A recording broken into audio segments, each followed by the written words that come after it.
Welcome, everyone, and this is a virtual studio visit with Jessica Langley. I'm Daisy McGowan. I'm the director of GOCA.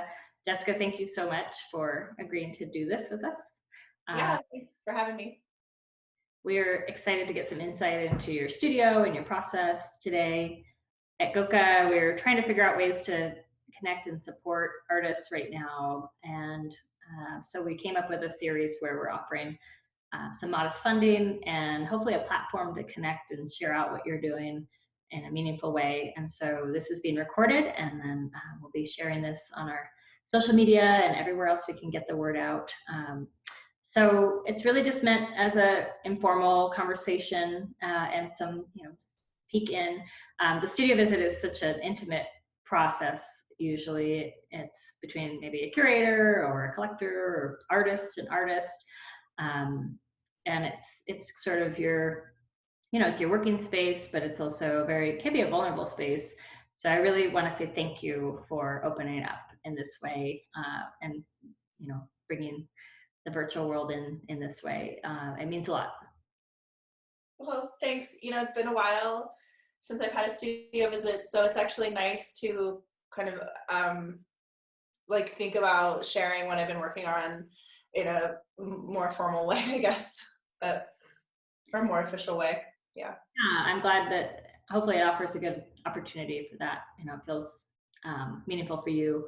Can you go ahead and introduce yourself and just share about a bit about your background, and then also where you are and what your studio situation is right now? Yeah. Okay. So hi, I'm Jessica, um, and I studied painting. I went to VCU, Virginia Commonwealth University, for my MFA, and the Institute of Art for my BFA in painting. So for the past, since I've finished school, I guess it's been 12 years. I've lived in Iceland. I've lived in Cleveland, Pittsburgh, New York.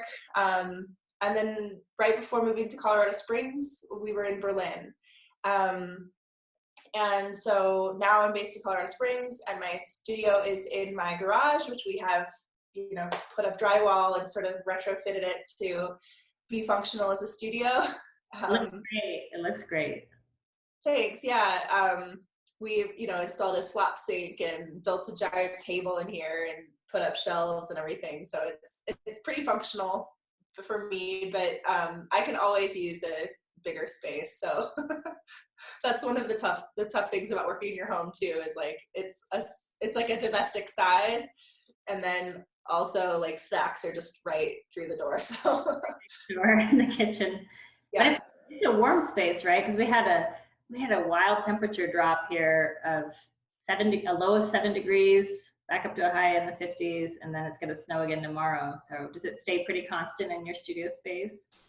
Um, I have a space heater that I run. So I'll, like, if I know I'm gonna, work in here all day, I'll just come in the morning and turn the space heater on and leave the door to the house open. So it warms up like pretty well. It stays pretty toasty in here. It's nice. Yeah. And so, can you talk to us a little bit about your practice? Sort of maybe generally, and then where you're at right now. Yeah. So, my work is based in collage. So though I studied painting, I work a lot with collage, and I sort of pull from different sources. It's very image based, but also kind of process oriented. So my I guess like sources are around like images of landscape, um, and thinking about like notions of place. So I also have been working a lot with watercolor, fresco, and digital printing. So I'll use like different kinds of images that I'll print digitally, and then either use those with collage or paint on top of them, or do giant print installations of different kinds of photography, like mostly sort of found images. And then I also will like scan materials and reprint those and then work on top of them. So I have some newer things that I've been working on in the studio. My practice is always kind of been very fluid. Like I'll work a lot with small works on paper, doing collages and collecting lots of small things. And then it'll sort of generate or like sort of build up this momentum into larger works. And I tend to work on sort of like a project basis. So I would say like, I don't know how many different projects in my studio, but I have this one right behind me, these 3 things, and then these tables here are a fresco and mycelium project. So my great hobby / passion and nerd interest is mycology. And I've been working with foraged mushrooms and a lot of the handmade paper, which is like this stuff, right? The brown stuff over there, not the blue painting, but actually, that paper is made with some mushrooms that you foraged. Yeah, and I'll just go get one and bring it up close to the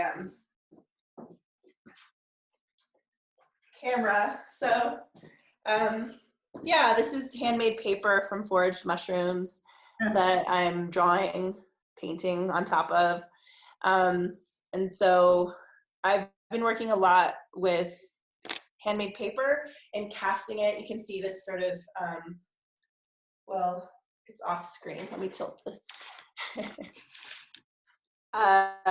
this piece here is cast paper on top of recycled foam, or upcycled foam, I guess, and found, yeah, this sort of found material.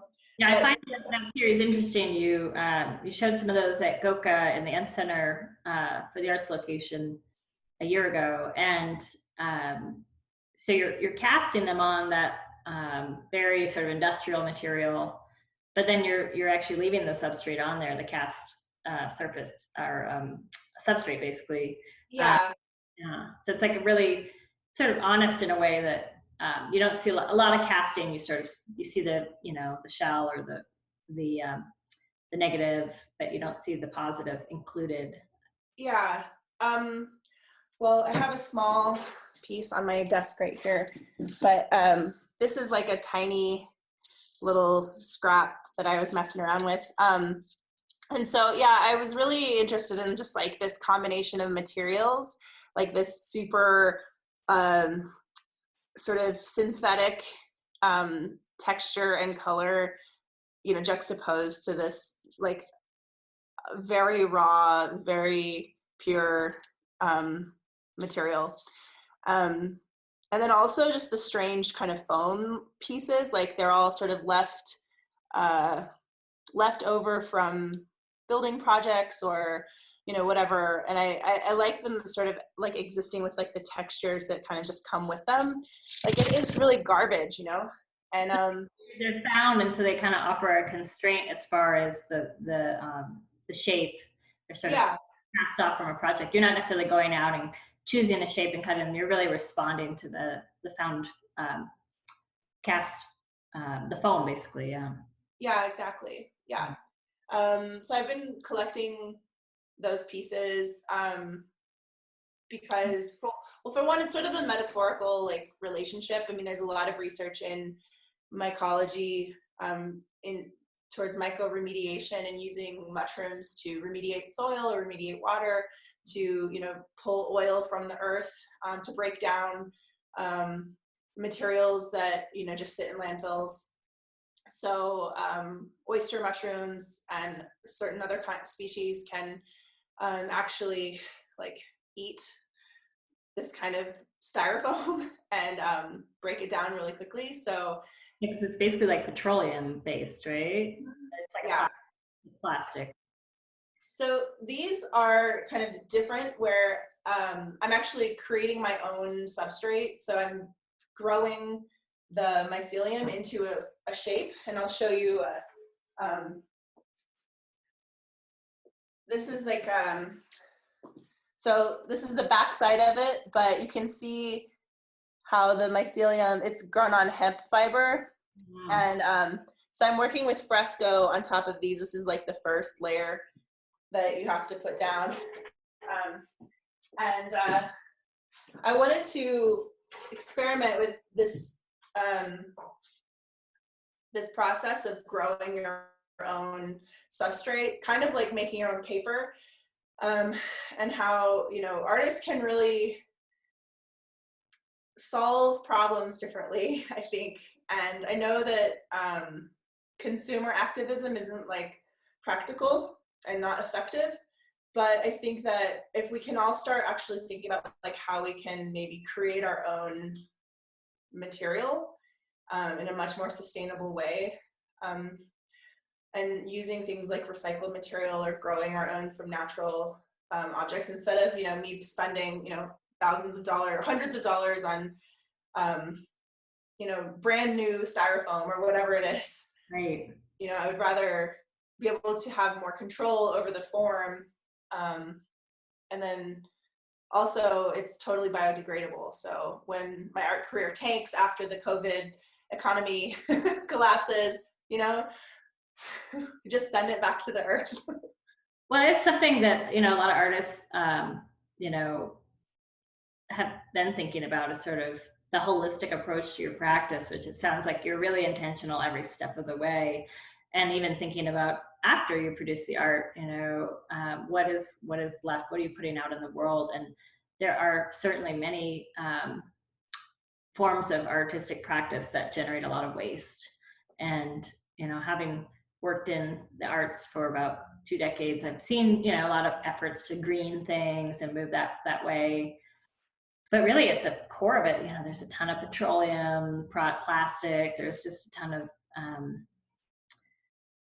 materials that it takes a little more effort and energy, obviously to grow your own substrate. Like that takes, how long does that take? The whole process just for the mycelium can be about 2 weeks per, you know, form. Yeah, I remember visiting your studio in person, you know, about 1.5 years ago, and you were sort of just starting out with growing. Yeah. So it sounds like you've kind of gotten it down. You know, you make it sound like, oh, it's just 2 weeks, but I know this took you a couple of years to kind of probably iron out the kinks and figure it out, because you're really developing a new approach. I know this is used in packaging, like companies are kind of going, yeah. Right? And so I love that you're taking this kind of industrial solutions and bringing that into your practice with mycelium. That's really interesting. But I also sorry, what? I just want to give you recognition for the amount of time you've really invested in it, because I've seen you researching this for a while. So yeah, I think I spent like 1 year of research and development trying to reverse engineer it. I mean, there's a lot of information online of like how to do this yourself. So, but in the meantime, I was kind of trying to figure it out, like just from, you know, the mycologists in the area and sourcing things. And yeah, it's a pretty hard process to learn and perfect, but. Right, because in an industrial setting is totally different than, you know, a studio. Yeah, MycoWorks and Ecovative, these 2 companies that are sort of like the big, well, they're not big companies, but they're doing a lot of research right now. They are really developing some amazing products to replace the petroleum and industry, or well, the petroleum packaging stuff, and the like less sustainable things like plywood. And I mean, they're really doing some amazing research. So yeah. The building materials and everything, right? Building materials, yeah, like plywood and yeah, packaging. I mean, it's like they're looking at the whole the whole industry of like, yeah, construction materials too, which I think is, you know, there's a huge amount of waste there. So. Well, one thing I love about artists is they're always taking new technologies and sort of tinkering and playing with them and exploring. Even though you don't have, you know, this industrial setting, it sort of reminds me of the roots of science in a lot of ways, which, you know, most early science was like somebody just experimenting and making experiments and seeing what happens, and not necessarily have to have like, you know, the most high-tech lab and all these things to, you know, to really make some breakthroughs. So it's very that well, I'm so inspired. Sorry. Go ahead. I was just going to say, I'm so inspired by the field of mycology, because it is this sort of weird cross-section of amateur citizen scientists, amateur mycologists, and then there's like a handful of, you know, professional mycologists that are, you know, doing research in universities. And it's pretty small, underdeveloped field. So there's a lot of room for like citizen scientists to actually contribute something meaningful to the field. And then also just locally, the mycologists that are working to figure out, you know, how to solve like actual practical problems, like, you know, maybe inoculating logs at Bear Creek to kind of try to clean up some of the heavy metals out of the water. I mean, there's a lot of, you know, just people doing things locally that are really inspiring to me. So, yeah. That's really cool. I love that, you know, it's so kind of woven into your practice. I know you talk about it as a hobby, but I think it's a really significant research, you know, aspect. Yeah. Yeah, I mean, the actual like going out and picking mushrooms is like the hobby part, you know, and then there's definitely the research part of it too, but yeah. And the work too, I mean, these are obviously like they're expressions or emojis or whatever, but I've been working on this series that's, and then the drawing that I showed you earlier on paper, it's really about, I guess, emotion and this sort of existential crisis that I feel like we all are experiencing, and the complexity of emotion too, and not really being able to identify like what it is, because it feels so overwhelming and so big. Like I think especially right now, like the crisis that the world is all experiencing all at once. I think that I have noticed that every day my emotions are changing. I feel at once totally panicked, and then, oh, I can, you know, this is like, I can cope, or, oh, this is like bringing me so much joy, just, you know, like gardening in my backyard, you know, or just the small, like subtle things like visiting with friends through video chat, you know, it's like these really small moments that bring a lot of joy. And so maybe I'll try to bring the computer a little bit closer, but like there's these drawings have these sort of layers of line, and on the frescoes, they are also like kind of have this this line kind of overlaid on top of them. And then I'm actually sort of sourcing some of the shapes from the autism feelings chart. And I just think that like this sort of chart and how emotions can be felt and seen and misunderstood and like overly simplified. But on the flip side of that, what I'm seeing is maybe, you know, I've seen those charts before as well in a hospital setting, like how to try to communicate pain, even if you can't verbalize, you know, or another way to simplify communicating your feeling. And it's interesting, the emoji is so simplified, but, you know, can contain so much information, and it subverts the need to have language to articulate, which I feel like right now, if you're in a crisis or responding to a crisis, it can be very challenging to find the words, right? To articulate. Like you said, even within a day, we're on these sort of roller coasters, and maybe just checking in and saying, you know, how am I feeling, to have that self-awareness. That's when I see those, it kind of made me think about how art can subvert language in a lot of ways, visual art in particular. And connect, you know, with the emotions directly, and can be such a there can be a lot of meaning in that connection, because it gives our processing linguistic mind a break, you know, and just sort of, oh, you know, I see those and I think, the one on the right, that, you know, he's very distressed.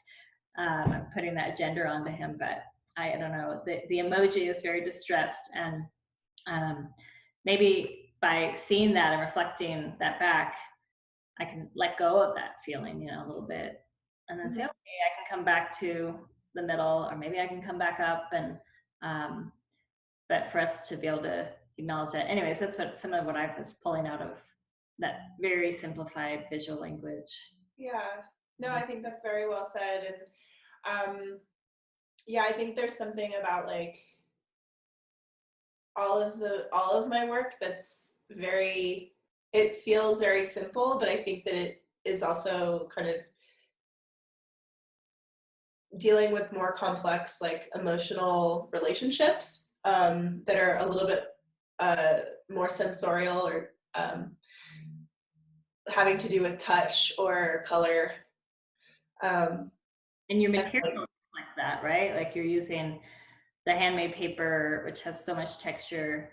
A fresco, you know, you build that up with layers, and it has this texture that's so luscious, this sort of surface. yeah, Yeah. yeah, definitely. And like also just thinking about the nature of fresco and where it exists historically, being part of architecture and civilization. You know, some of these foundations of civilization where these frescoes exist and how they can persist throughout time, and like bringing that like back towards something that's so like simple as human expression through our face, through, you know, body language, through whatever kind of gesture that we can give. You know, I wanted to kind of draw that connection with the work. So yeah, and then I'm worried that my internet like won't extend 3 feet over there, but we're gonna go over there. But yeah, with this painting here, see if you can. It's a little dark in this corner, and then in this painting here too, which are more related to the work that I showed at GOCA last year. These are less directly about emotion, and I think we discussed this at GOCA, but they're more about wandering and this process of getting lost. And I think that like therapy and emotion and that process of trying to like name things or find language too can kind of relate to this process of foraging or hiking. I mean, less so hiking. Like I kind of separate foraging from hiking because hiking, I feel like there's always like this destination in mind, or like a path, like that you're following this sort of clear path, where as foraging is like a very intuitive process where you have to like think, you even sometimes go by smell, but it's a really felt experience where you're like kind of feeling moisture, you're feeling okay, like you have, maybe if you're lost, like you don't really know where north is, but you have to find the north side of the hill because north facing hills grow the best mushrooms, you know. So you have to like be really connected in your body to those like sensory experiences, and there isn't like a clear path or destination. And I just feel like that relates a lot to like this, I guess, this expression where you have to kind of like really evaluate like what is it that I'm experiencing or feeling or trying to express. So It sort of sounds like our existence right now. You know, you've got to sort of almost just be in the moment in a lot of ways. It's very hard to plan, and it's a process. It sounds like what you're describing is kind of a metaphor for emotional self-discovery. That's not necessarily like, well, I'm going to start here and get up to this higher point, and everything's going to be on a nice linear track, and I'm going to improve, you know, every day. yeah. I think we have this fantasy about that. And, you know, I was reading about the stages of grief because a lot of people are equating our current experience. Well, obviously, there's a lot of grieving happening. There's a lot of loss, Yeah. a little death to, you know, to be totally blunt about the heart of it, but also the loss of our daily patterns and lives and livelihoods for many people. Anyways, there's, you know, the process of grief. I think people do want it to be this sort of linear progression, but it's anything but. And I see a lot of connection with, I think your description of foraging, it's probably a pretty joyful process when you're foraging, because being in that, you know, our body's connecting with the environment so directly like that must be fairly joyful. I'm sure there's been scarier, challenging times and moments, but overall that sounds, when you describe it, it just sounds lovely. Yeah, I think, I don't know if I would say joyful always. It's very meditative, and usually it is joyful.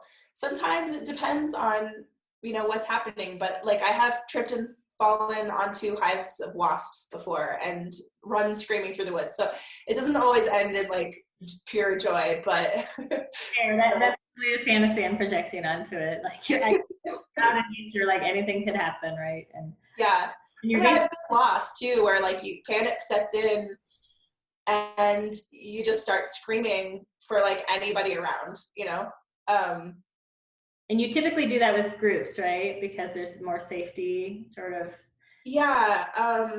Solo. It's not maybe recommended. I'm sure plenty of people do. Some people go solo. I think I don't know. I mean, we go in groups usually, but like people tend to split off.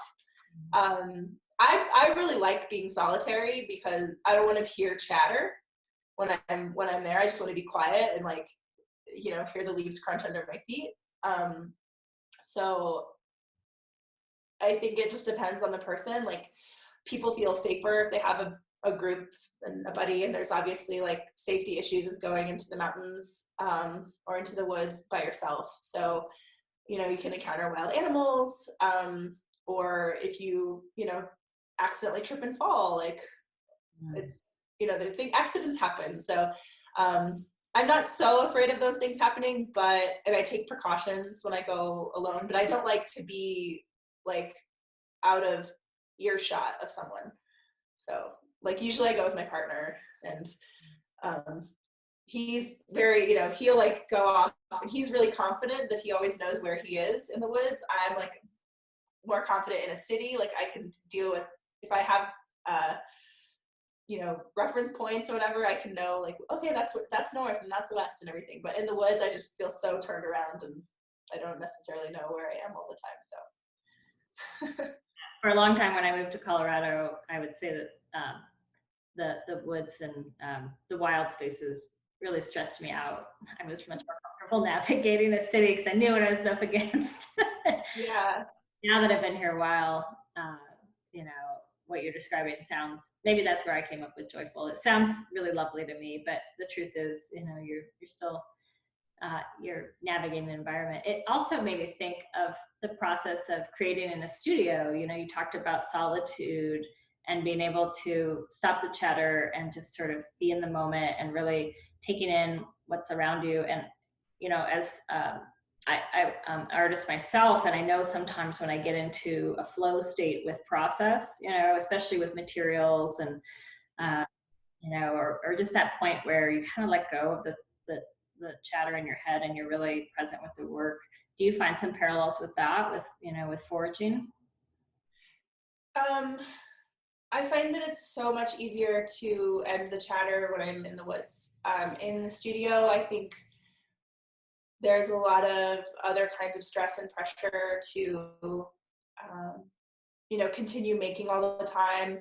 I think since living here, I've tried to slow down a lot and really try to refine like what am I going to spend my time on. And I think in New York, you know, I made a lot more work more quickly. There's just so much more of an energy and culture of like making. But I think here with a little bit more of a escape from work and being able to go forage or ski or like be outside and have other aspects of my life become more fulfilling. the studio, I think I can be a little bit more targeted about what I'm working on. And but it's really hard to stop like the self-criticism and the, constant sort of, I don't know, like overthinking. When I work in the studio, I tend to really overthink. So it's, it's really hard to come in here and like just be focused. So I have to like have sort of rituals, like, okay, I got to get my music. I got to make sure I've got my water bottle and like, clear my schedule for the day. So I'm not having to like check it, there's like a whole thing that I know that I need to do in order to like be really present in this space. So Yeah. otherwise it can just be it's so distracting. I mean, like full-time job and trying to, like promote your art, I mean, that in and of itself is a really distracting thing. So yeah, you can actually just give over to all of that completely and then not have any time for the actual art making. Yeah. That balance there. How are you? I'm applying for grants and applying for shows. It's like, or jobs, whatever it is, like. Yeah, I've always been impressed with how much you manifest for yourself. And I think a lot of people might see that and just think, oh, shoot, just making that happen. But I know there's a ton of work that goes into that. And you're very good at finding those opportunities. I've been really impressed to see how much you are connected out of Colorado and then also obviously within and locally and regionally. We're very lucky to have you here. Oh, thank you. I did think though, my metaphor with foraging and studio, at the end of the foraging, nobody's going to judge your output necessarily. Maybe they'll be impressed with your haul of morels, but well, if we don't come home with anything, we call it getting, if you don't come home with anything in your basket, it's like, oh, we got skunked today. And it's like, it feels kind of sad, but you're like, but I get to spend the day in the woods, so it's fine.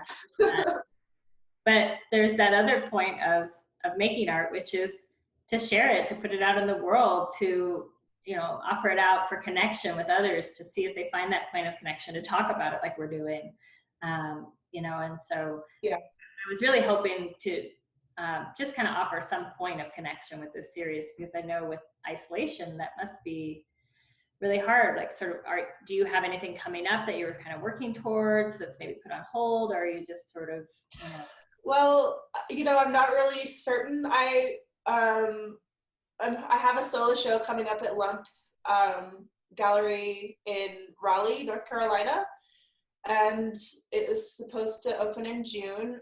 I have no idea if it will. Everything through, I think, the end of May was canceled or postponed in some form at Lump, but I'm not really sure, like, what the future holds. So we're sort of waiting. And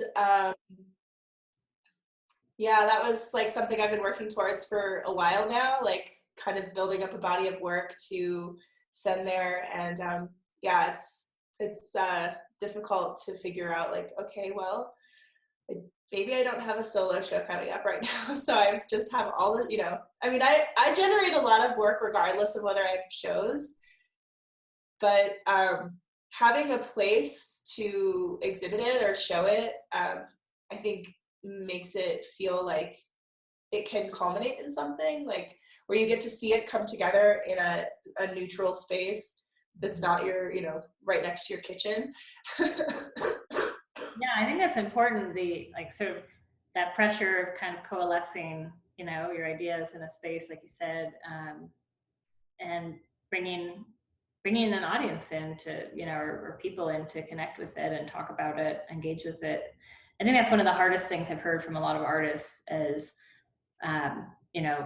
many have things in the queue, just like we are dealing with at GOCA, having to sort of say, well, we're going to postpone, or we're going to indefinitely, suspend this, or I don't know. It's very hard it does sound like you have a pretty consistent practice, that you have a regular practice regardless of a deadline necessarily, but sort of, I don't know, we're all trying to navigate. It makes me think of your paintings in a way, a little bit, it's a little bit directionless right now.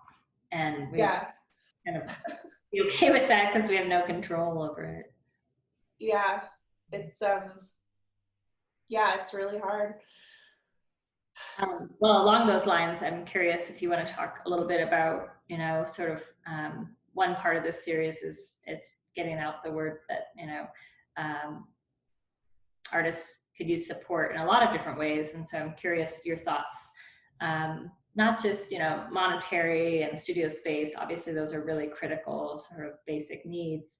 But what are some other ways that, this arts community, I'm thinking sort of regionally within, Front Range of Colorado, but also locally, what are some ways that people can, or what are some forms of support that you're seeking maybe that, or that you've thought about that you could use? Yeah, I mean, I've been spending way too much time on the internet, as I'm sure everyone is, and so I've been like kind of taking in a lot of different opinions and like seeing all of these sort of emergency grant opportunities. And I think that making artists spend time competing for a small amount of money is really unfortunate. And like and because we're already so desperate, and it's already like this horrendous game of musical chairs where there's 100 people playing and 5 chairs.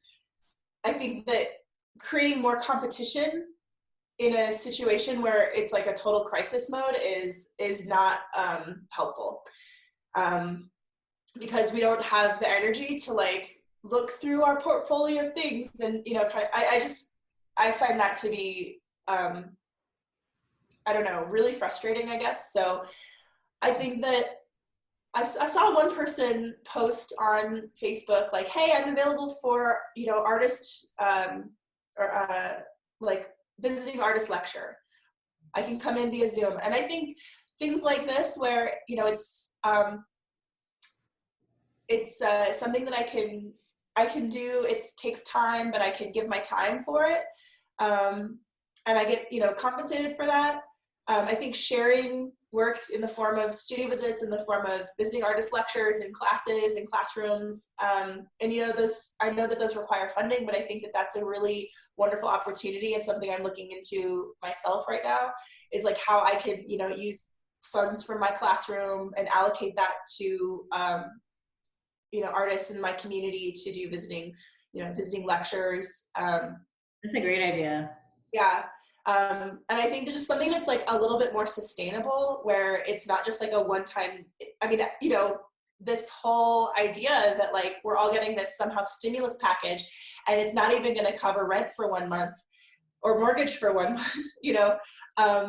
It's just really short-sighted. So like, I think that if something that can be a little bit more sustainable and ongoing, like because we have student loan bills that are due every month, not just once, or mortgages that are due every month, not just once, I think that's something that can be like worked towards, is creating a more ongoing source of income. And I think that obviously, I think that people should buy art and buy art from local artists as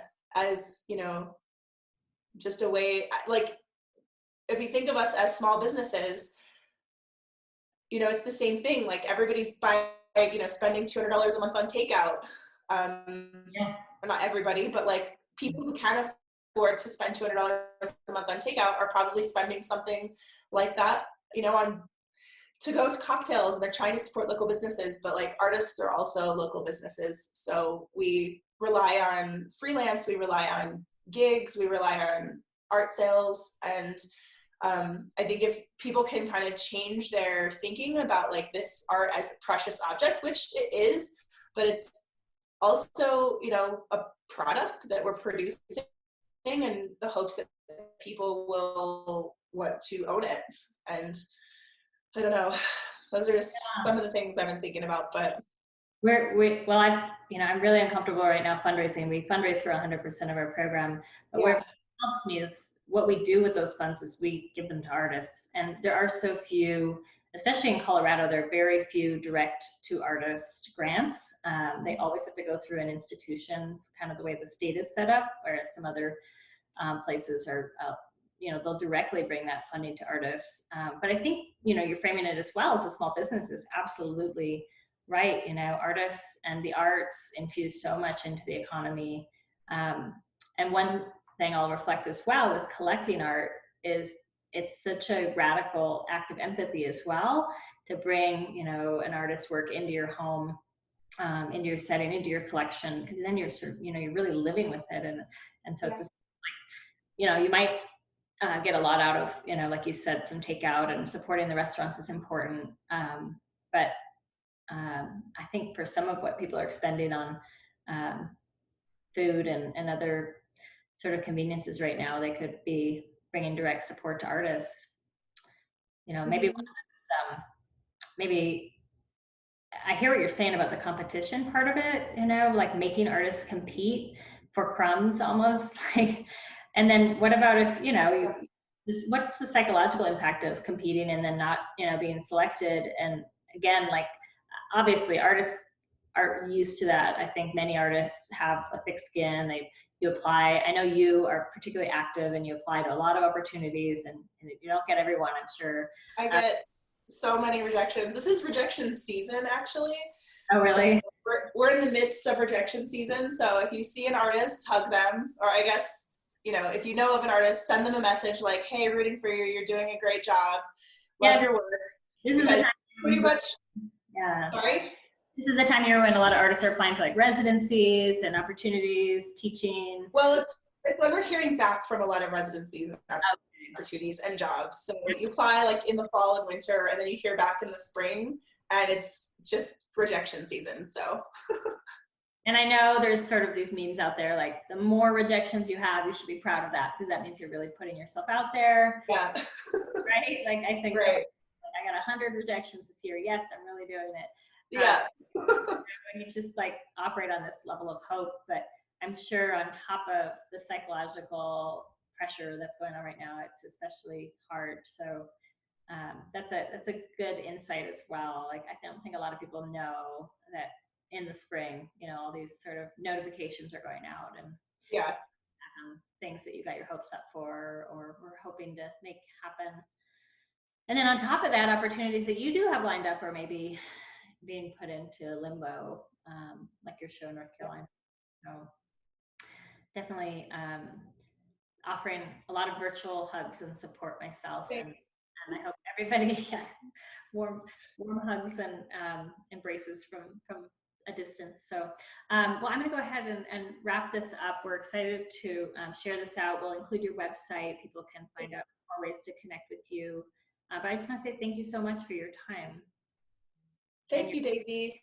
Yeah, it's really nice to see you and talk to you. And I just miss seeing people and seeing you around and going to art shows, and tough times. We'll gather again in person soon. Okay. All right. Take care. Bye.